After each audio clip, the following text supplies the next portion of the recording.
aircraft making a condensation trail is very similar in many ways to when you go outside on a cold day and exhale, you create a condensation trail. That little cloud is a condensation trail. Now, if you take a 2-mile walk on a cold day and you can turn around and you can see your condensation trail tracking all the way back for 2 miles.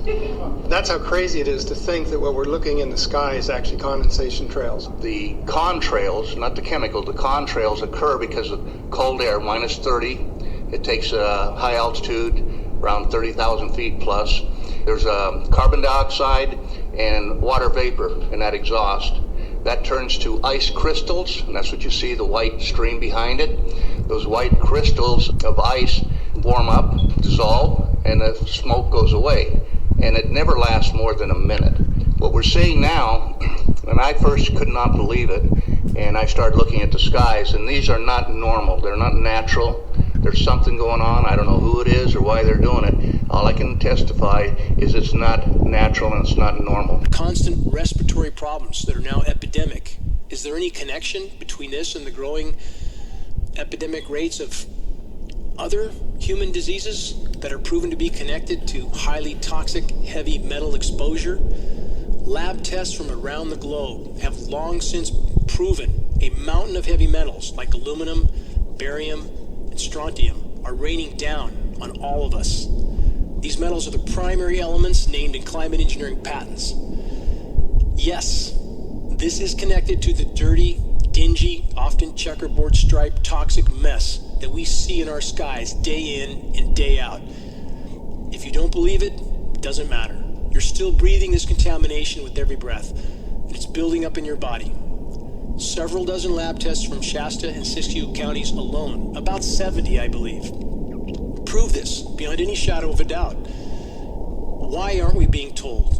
Why don't meteorologists and institutions like the Weather Channel say a word about climate engineering? Because they're owned by corporations like Blackstone and Bain Capital, corporations all connected to the umbilical of the global power structure. Does anyone believe the paid actors at the Weather Channel would tell the truth about climate engineering, knowing their jobs, or perhaps much more, depend on them saying whatever they're told to say? Perhaps we could ask Weather Channel meteorologist Nicholas Wiltgen. Unfortunately, though, we can't, because he died last month in what Fox News said was, quote, an apparent suicide. His car was crashed through an Atlanta parking garage and plowed into an adjacent hotel. That's a strange way to commit suicide. But perhaps let's ask the meteorologists at the National Weather Service or the National Oceanic and Atmospheric Administration. But no again, because virtually all the National Weather Service and NOAA government employees are still under a federal gag order.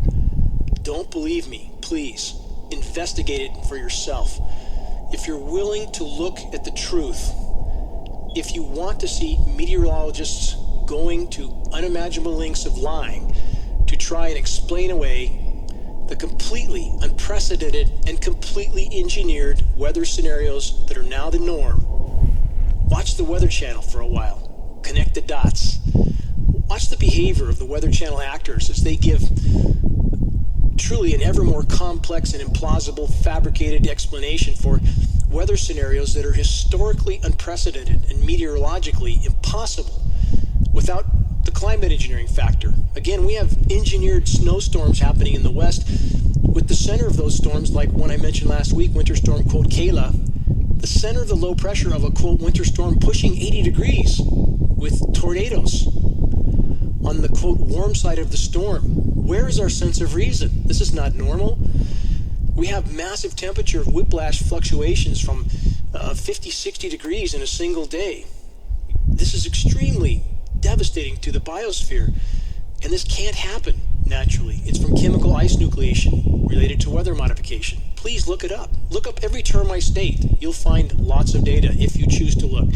As the public wakes up to the climate engineering nightmare, the crimes of climate engineering, I believe they'll hold accountable as accomplices all those who have lied to hide the geoengineering insanity. Perhaps